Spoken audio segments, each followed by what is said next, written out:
1933, New Zealand. Her diary predicted the birth and death of her entire family, the Otago Confession. It began with dust. Thick, gray dust that fell like forgotten snow as a workman's crowbar pried opened the rotten wood of an abandoned farmhouse in Otago, New Zealand. Behind the boards was something no one expected. A diary, bound in cracked leather, pages yellowed with age, and words written in a hand that trembled even across decades. The air in the room changed when it was pulled from the darkness. The men joked, at first, about hidden treasure. But the silence that followed the opening of the first page was not the kind of silence that invites laughter. It was the kind of silence that makes even daylight feel unsafe. Inside were entries written by a woman, her name carefully erased on the title page. She wrote of her family, their joys, their illnesses, their births. But woven through those simple notes was something else. Predictions, dates, and not one of them had been wrong. The first entry was short. He will be born under winter rain. He will not live to see spring. Beside it, the date, 1904. And the town's records confirmed it. An infant born that year had died after only a few weeks. The next entry named another child, a sister, and her marriage. The date matched perfectly with the church registry. The woman who had once lived in that farmhouse had written her family's future long before it unfolded. But then came something stranger. Not just predictions of births and marriages, but deaths. Every one of them, marked with unsettling precision.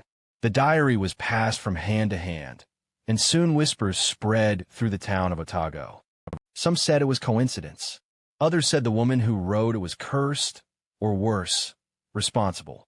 Neighbors remembered her as quiet, almost spectral, a woman who rarely spoke but always listened. Her children played in the fields, her husband worked the land, and from the outside, they seemed no different than any other family. But behind closed doors, the diary suggested, she was keeping a record of things no one should have known. One passage struck the villagers with a chill that would never leave them. The house will fall quiet on the 7th night of June, and none will wake again. It was written years before the date. Yet in 1912, a fire gutted the farmhouse on that exact night. The flames did not touch every room, but somehow not a single family member survived. And yet, the diary continued beyond 1912. That was the first impossibility. If the family had perished, who had written the later entries? Who had recorded deaths that occurred years after the fire? Cousins, uncles, distant kin, all marked with accuracy. The workman who found the book swore the handwriting never changed, as though the woman herself had written beyond her own death. When they reached the final entry, many refused to read aloud. The words felt like an echo in the room, heavy and suffocating. This book will be found, and those who open it will carry the rest. From that day, some claimed they heard footsteps inside the burned-out house at night. Others swore they saw a woman's figure in the window, holding something close to her chest. The diary was locked away, sealed in the archives of the church, but not before a priest confessed he had dreamt of the same woman for 7 nights straight. The people of Otago began calling it the Otago Confession, a document not just of prophecy, but of guilt, a record that demanded to be witnessed. And as the years passed, the line between prediction and curse grew thinner. Otago was never meant to carry this much death. In the 1930s, it was a quiet settlement, rows of weatherboard houses resting between fields of barley and rolling hills that caught the sea wind. The river cut through the valley, slow and reflective, as if even the water hesitated to disturb the silence. From a distance, it was beautiful, but up close, the graveyards told another story. Too many stones, too many names etched in granite before their time. Families who buried more children than they raised. Husbands taken by the mines. Wives who vanished during childbirth. The town wore its tragedies openly, the earth itself heavy with sorrow. And in the middle of it all stood the farmhouse where the diary had been discovered. Burnt timbers leaned like broken bones, the windows shattered, the roof collapsed long ago. Farmers crossed themselves when they passed it. Children dared each other to touch its scorched doorframe. only to run screaming when the wind whistled through the holes. It was more than a ruin. It was a warning. Locals whispered that the diary was not a record, but a design, that the woman who wrote it wanted these tragedies, that she conjured them into being with ink and paper. No one could explain how so many predictions had come true, and no one wanted to admit how many more had yet to arrive. When births were recorded in the church, mothers waited in dread to see if their child's name was already written in the cursed pages. When storms broke over the hills, men remembered entries that spoke of drowning and broken trees. The town lived in fear of shadows cast by words. There was one grave in particular that drew visitors, a small headstone beneath the willow at the edge of the cemetery. The stone was cracked, almost swallowed by the earth, but the inscription was still clear. Born 1904. Died 1904. Loved, but not kept. The child who had lived only weeks. The first prediction. The first proof. Mothers placed flowers there in silence, as if leaving offerings might protect their own. And yet, despite the sorrow, no one ever removed the diary from Otago. It remained, like a wound the town refused to close. In the evenings, smoke curled from chimneys, and families gathered around lamps and stoves, but there was always a hush in their voices. The silence of people who feared being overheard. Children asked questions. Who wrote the book? Why? And parents answered with a sharp shake of the head. Even laughter felt fragile, like glass that might shatter if touched. What unsettled them most was the timeline. The diary didn't end. Its entries stretched forward into years that had not yet come. And in those entries, some townsfolk recognized themselves. A cousin, a brother, a child not yet grown. The priest who guarded the book admitted to one villager, after too much whiskey, that there was a passage marked with the year 1933, and it spoke of a confession buried too deep. He would say no more. But in the weeks that followed, more deaths came. A young man found drowned at the river's edge. An old woman who vanished in her sleep. No mark of struggle, no sign of illness. Each one was already written in the book. The graveyards filled again. The sound of shovels striking dirt became as familiar as church bells.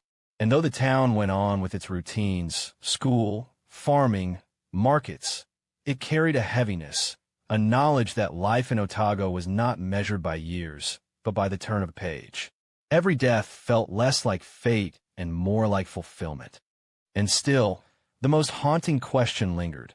Who had written the final words in the diary after the family perished in the fire? The first entry was not meant to be found, but when it became impossible to forget. He will be born under winter rain. He will not live to see spring. The words were written in a firm, deliberate hand, as though the writer carried no doubt. And true enough, in 1904, the rain fell heavy on Otago's fields when the child was delivered into the world. A boy, small and pale, his lungs rattling from the moment he cried. Neighbors remembered how the mother held him tightly in those first days, rocking him against her chest, whispering prayers into his fragile hair. But prayers, it seemed, were not enough.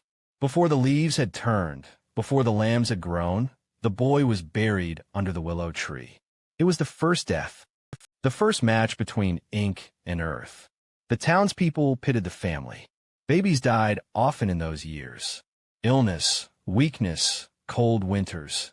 Any one of them could carry an infant away. But the diary suggested something else. Something unnatural. The mother's entry was not a hope, nor a fear.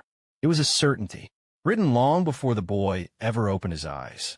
The question no one dared to ask aloud. Did she predict it, or did she cause it? Her next child came 2 years later, a girl with a strong cry and sharp, searching eyes. The diary noted her too, though the entry was shorter. She will live, but she will carry the burden of ash. No one knew what it meant. Some guessed it was symbolic, a warning of sorrow. But when the farmhouse burned in 1912, the words grew heavier. That girl had been found by the door, her hands scorched, her lungs black with smoke. She had lived for nearly an hour after the fire, gasping for air, before silence took her. The burden of ash, written years before the flames. One by one, the children were named, their fates sealed. The diary contained no tenderness, no hesitation, only blunt statements, births followed by ends. Some were ordinary, a marriage, an illness. Others were violent, drownings, accidents, storms. And each one came true. The town began to suspect that the family itself was cursed. Neighbors said they never heard laughter from the farmhouse, even on days of celebration. Births were marked not with joy but with dread, as though every cry of a newborn was already an echo of mourning. There is one detail that unsettled even the bravest souls. The diary did not only speak of the family within the farmhouse walls. It spoke of cousins, uncles, and kin spread across Otago. One entry read, "The cousin born of flax and river will die in the field, his chest undone by iron." 2 years later, a young man, her nephew, was crushed in a farming accident. The scythe had broken from its handle, cutting deep across his chest. The words had been true again. The first birth may have seemed like tragedy alone, but in the light of what followed, it was something else. It was the key that unlocked suspicion, the spark that lit a fire under generations of fear. The townspeople no longer asked if the diary was real. They asked instead how far it reached, and if one woman's pen could dictate the future of her bloodline, what else might it have already decided? The nursery should have been a place of comfort. The walls painted pale, the crib carved by the father's own hands, the scent of lavender sewn into tiny pillows. But the people of Otago whispered that the room never felt warm. No matter the fire in the hearth, no matter the season, there was always a chill. Neighbors remembered walking past the farmhouse late at night and hearing sounds that unsettled them. Crying, yes, but also murmurs. Not the voice of a mother soothing her child, but something else. Low whispers, rhythmic, almost like prayer, but too sharp, too strange to belong to any hymn. The diary described those nights in brief, cutting sentences. The children do not sleep. They see what I see. They wake with the shadows. No one outside the family knew what it meant. But the servants who briefly worked there told a darker tale. They said the children sometimes woke screaming, pointing at the corner of the room where no one stood. One nursemaid, who stayed only a month, claimed she heard footsteps pacing upstairs when the entire family was asleep below. She swore the sound stopped the moment she opened the nursery door. When asked why she left so suddenly, she gave a single reply: because the children weren't alone in that room. The townspeople laughed at first, but then came a diary entry that mentioned it directly. The boy speaks to the one in the corner. He says the name that I will not write. The words were underlined 3 times. As the years passed, the nursery gained a reputation. Visitors said the windows grew fogged even in summer, the glass sweating as if the air inside was colder than the world outside. Others swore that toys left neatly in place were found scattered by morning, though the children had not been there to move them. When the fire came in 1912, the nursery burned first. The roof above it collapsed, and the cradle was found blackened and charred. Inside the diary, one chilling note described it in advance. The children will not leave this room. The walls will close, and the flames will claim what the shadows could not. The handwriting grew jagged in that passage, as if the writer's hand had been shaking violently. The survivors, distant cousins, and neighbors who pulled charred bodies from the rubble, never spoke of what they saw in the nursery. Some said the children's eyes were open, their faces turned toward that same corner. Even in death, they seemed to be watching something unseen. It was after the fire that the whispers began, that the shadows which haunted the nursery had not died with the children, but spilled out into the house and into the town itself. By the 1930s, when the diary was finally unearthed, old men in Otago swore that every family who dared to have children near the farmhouse suffered misfortune. Cribs went cold, sickness swept through newborns, and more than once, babies were stillborn. To the townspeople, it was not coincidence. It was inheritance.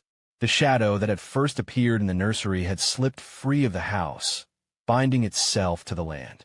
And though the fire had reduced the farmhouse to ruin, the diary suggested the true fire had only just begun. The diary did not stop at children's fates. It marked marriages too, as if joy itself could be turned into a funeral bell. One entry read, "She will wed beneath the ash tree. The veil will be pale, the ring will be cold, and he will not stay to see her grow old." For years, no one understood it. But in 1909, the daughter of the farmhouse family, barely 19, stood beneath the old ash tree on the property and married a local farmhand. The townspeople remembered it as a strange, quiet wedding. There was no music, no laughter. Even the bride herself was pale, her hands trembling as though she had been told something terrible. They stayed together less than 3 years. One winter morning, her husband was found face down in the snow, his body stiff, his lips blue, though the storm that night had not been enough to kill a healthy man. The diary had already written it. He will not stay to see her grow old. The bride returned to the farmhouse after his burial. She was seen wandering the fields at dusk, her veil trailing behind her long after the ceremony was over, as though she could not separate herself from the day she was marked. Neighbors whispered that she spoke to herself. Others said she returned to the ash tree night after night, her pale hand pressed against the bark. When she died in the fire of 1912, some swore they saw her body beside the tree, not inside the house. How she could have been found there when the flames consumed her room remained a mystery. The diary gave no explanation, only the cold prediction that had already been fulfilled. It was not the only wedding marked by ink. A cousin's marriage was recorded with unsettling precision. The bells will toll for joy, and before the harvest ends, they will toll again. She married in late summer. By October, she was buried. Cause of death: fever, though no one else in her home had fallen ill. The bells had tolled twice, just as the diary promised. The people of Otago began to notice a pattern. The diary did not speak of happiness. It never mentioned births with tenderness, nor marriages with warmth. Instead, it reduced them to countdowns. Moments of joy described not as beginnings, but as preludes to endings. For those who read its pages, it was as if the writer had no interest in love, no belief in celebration, only the inevitability of loss. When the diary was discovered decades later, its wedding passages were among the most disturbing, because they were not vague. They were exact. Names, dates, and even descriptions of clothing matched the memories of villagers still alive to confirm them. And then there was the passage that remained unfulfilled, written in a darker, heavier ink. The last wedding will not be between man and woman. It will be between flame and flesh, and all who watch will carry the ashes. The workmen who found that page refused to read it twice. To them, it described the fire of 1912. But some argued it had yet to come, that another union of flame and flesh still waited to bind itself to Otago. And so the townspeople carried on with dread. Every wedding in the valley fell haunted, each ring a reminder of the diary's ink. Couples wed in silence, afraid to laugh too loudly, afraid to hope too deeply. Because in Otago, even love had been rewritten as tragedy. The river in Otago was slow, wide, and deceptively calm. Children played along its banks in summer, and farmers led their horses there to drink. But those who lived longest in the town carried a different memory of it.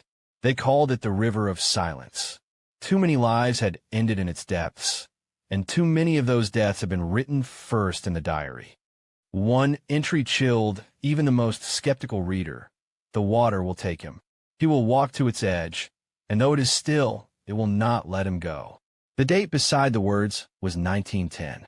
That year, a young cousin of the family, barely 16, was found in the reeds. His boots still on, his coat buttoned. No sign of struggle. No reason to have gone swimming in the cold. The doctor called it drowning. The villagers called it proof. Another entry spoke of the river more directly. The eldest son will follow the current. He will not return, but his face will remain. In 1911, the eldest boy of the farmhouse family vanished. His hat was found floating downstream. Days later, his body surfaced, pale and waterlogged. Yet his face, they said, was untouched, almost peaceful, as though the river itself had preserved him. At his funeral, the priest trembled while reading the Psalms, because the diary had described not only the death but the expression of the corpse. Word for word, the townsfolk began avoiding the water at dusk. Mothers warned children not to stray near the reeds. Farmers drew water only in daylight, their eyes darting to the shadows on the surface. And still, the drownings continued. Each one matched another entry. A stranger will come to fish, and the river will not release him. The cousin who carries the lantern will see it extinguished beneath the tide. Every tragedy confirmed the book. Every grave deepened the silence in Otago. By the time the farmhouse burned, the river had already claimed too many of the family. And yet the diary did not let it rest. Later entries, written after the fire, still spoke of the river. One in particular was remembered by the priest who kept the book locked away. When the river runs black, the last will confess, and Otago will be washed in it. The words were terrifying because they suggested something final, something that had not yet happened. In 1933, when the diary was unearthed, men gathered at the river's edge to test the water. It was as clear as ever, reflecting the sky, carrying reeds and the drift of leaves. But no one could shake the image of it turning black, swallowing the town in silence. To this day, locals speak of the river with unease. It is not only the deaths that haunt them, but the possibility that the most terrible entry remains unfulfilled. Because in Otago, the river does not just carry water. It carries prophecy. The farmhouse had burned, yes, but never truly died. Even in ruins, it seemed alive, as if the blackened beams still breathed with the heat of that night. Those who passed it swore they heard sounds from within. The creak of footsteps, the faint scrape of a chair, the muffled cry of a child. The house had been reduced to skeleton, yet it refused to stay silent. The diary itself hinted at this strange persistence. The house will not rest. Its bones will speak. Its windows will watch. Locals mocked the words at first. But then came the stories. A farmer returning late from the fields claimed he saw a candle flickering in the burned-out window. He called out, thinking perhaps children were playing inside. But when he stepped closer, the light vanished. The air smelled of smoke, though no fire remained. Another villager swore she heard singing, low, mournful singing, carried on the wind. When she followed the sound, it led her to the farmhouse door. Beyond it was only silence, and the charred nursery, black with soot. The house, it seemed, had become a vessel, holding on to every voice, every scream, every prayer whispered inside its walls. Children dared each other to run through its remains. Those who did returned pale, unable to describe what they felt. One boy claimed something touched his hand. Another said he heard his own name whispered in the dark. Parents forbade them from going near, but still the house pulled at them, as though it longed for new voices to join the old. The strangest tale came from a shepherd who cut across the fields one winter night. He swore he saw figures in the windows. Not one, but many. A whole family, seated around a table, unmoving. Their faces were pale, their eyes fixed on him. He turned and ran, but when he glanced back, the house was empty. The diary described even this. They will return, but not as flesh. The house will cradle them when the world will not. The handwriting grew faint at that point, as if fading into the paper itself. By the 1930s, when the diary was discovered, the house had become a wound in the landscape. People crossed the road to avoid it. Travelers were warned not to linger. Some claimed it drew lightning and storms, bolts striking closer and more often than anywhere else in the valley. It was no longer simply the ruin of a tragedy. It was an anchor, a place where the dead refused to release their hold. And though the family's graves filled the cemetery, the townsfolk whispered that their true resting place was still the farmhouse. That every laugh, every scream, every breath they had taken remained trapped in its burned beams. The house was not silent. The house was not empty. And the house would not sleep. At the very back of the diary, after pages filled with births, weddings, and deaths, came one entry that unsettled even the priest who dared to read it aloud.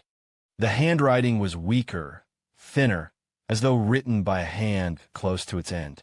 Yet the words carried the same terrible certainty. One child will outlive them all, but the earth will not keep him.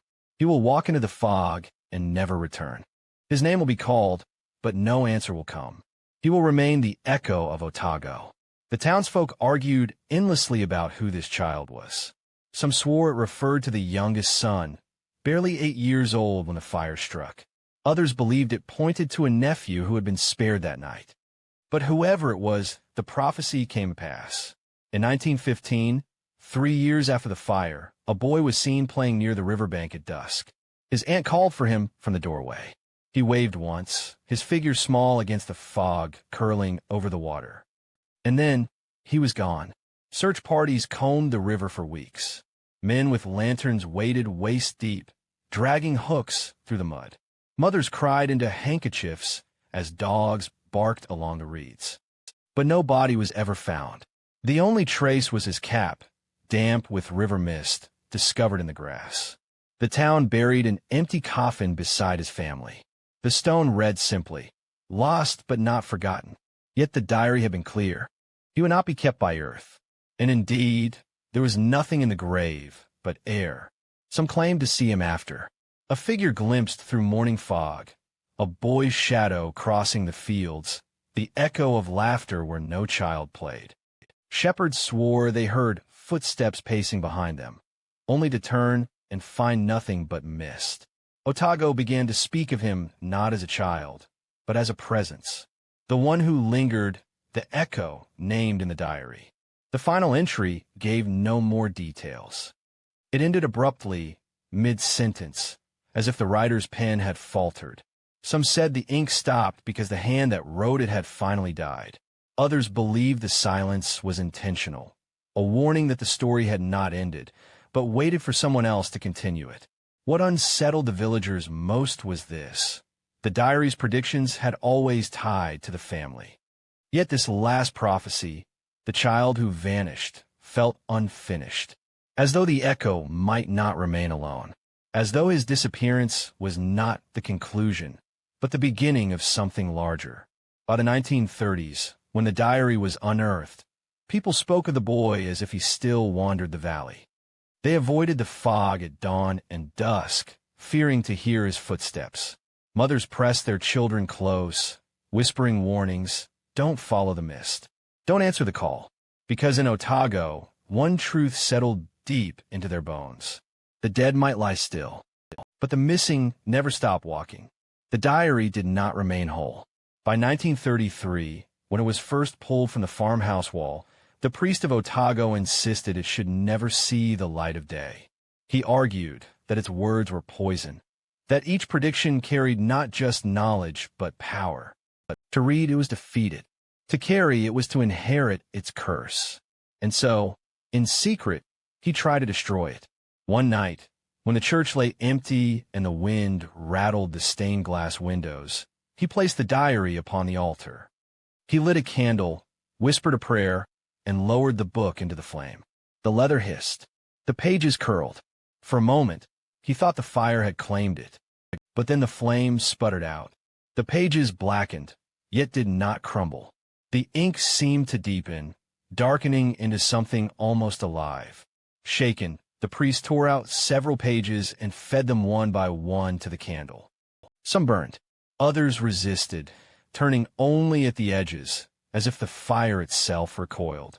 The villagers later discovered the diary missing sections, whole chapters ripped out, their words lost forever. Or so they believed. The priest's sermons grew strange after that. His voice, once steady, trembled as he warned his flock against listening to whispers in the dark, against keeping records of their dreams, against the temptation to write what should never be written.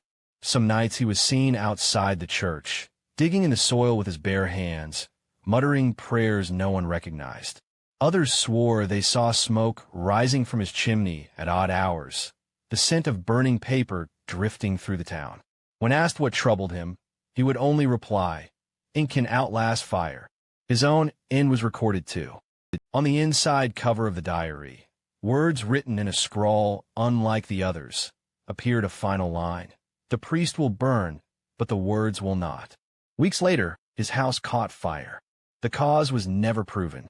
His body was found at his desk, surrounded by ash. Yet the diary, locked in the church vault, remained untouched. The townsfolk whispered that the pages he had tried to destroy had returned to him, demanding their due. Even now, the missing sections are spoken of with dread. What did they contain? More deaths? More names? Or something darker? The reason the family had been marked from the beginning? The absence of those pages became its own kind of prophecy. Because in Otago, silence was never empty. It was only waiting to be filled. And if the priest had hoped to end the curse, his fire had done the opposite. It had proven what the diary had whispered all along: words do not die. By the time the diary reached its final keepers, Otago was a town gripped not by faith, but by fear. The priest had failed to burn it. The family lay in graves too shallow for peace, and yet the predictions carried on.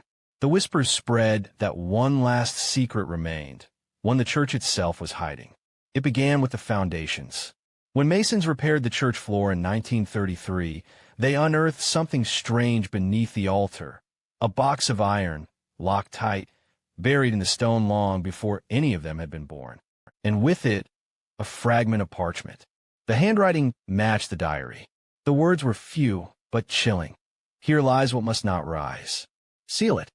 Pray it does not seek the air. The priest who discovered it ordered silence. The box was resealed, the stone relayed. But the workers whispered what they had seen, and by morning, the whole town knew. Some claimed the ash belonged to the child who vanished, the one the diary called the Echo. Others believed it was something far worse. The missing pages the priest had failed to destroy, ground into dust, and buried to contain their curse. But if that were true, why had the writing still been found, decades later, hidden in the farmhouse walls? The final link came from an old villager who confessed on his deathbed that he had once seen the woman herself, the diary's author, kneeling in the church after midnight. Her hands were black with soot. She carried something bundled in cloth, something that dripped as though alive. He swore she pushed it beneath the altar stone before disappearing into the dark. No one believed him. Yet when the box of ash was uncovered, his tale no longer seemed like madness. The church grew colder after that. Candles refused to stay lit. Parishioners said the air smelled faintly of smoke, even when the hearth was cold. During storms, water seeped up from the floor, black as ink, pooling at the altar's base before vanishing again. The priest called it tricks of the eye, but the people of Otago began to skip services. The pews grew emptier. By 1935, the church doors were locked more often than open. The secret had spread too far. Faith had been replaced by dread. The diary was never seen again after those years. Some claimed the church hid it deep in its archives. Others swore it was buried with the last priest, sealed in his coffin so no one would ever touch it again. But the land of Otago remembers. The graves remember, and the people remember. Because the final prophecy still lingers, unsatisfied, whispered in the dark like an unfinished prayer. When the river runs black, the last will confess, and Otago will be washed in it. The townsfolk do not know if those words belong to the missing pages or to the ashes beneath the church, but they live as though the day is still coming. And when the fog rises thick over the valley, when the river turns dark in the night, they close their doors and wait in silence, afraid that the last secret of Otago has not yet been revealed. Because the final prophecy still lingers, unsatisfied, whispered in the dark like an unfinished prayer. When the river runs black, the last will confess, and Otago will be washed in it. The townsfolk do not know if those words belong to the missing pages or to the ashes beneath the church, but they live as though the day is still coming. And when the fog rises thick over the valley, when the river turns dark in the night, they close their doors and wait in silence, afraid that the last secret of Otago has not yet been revealed.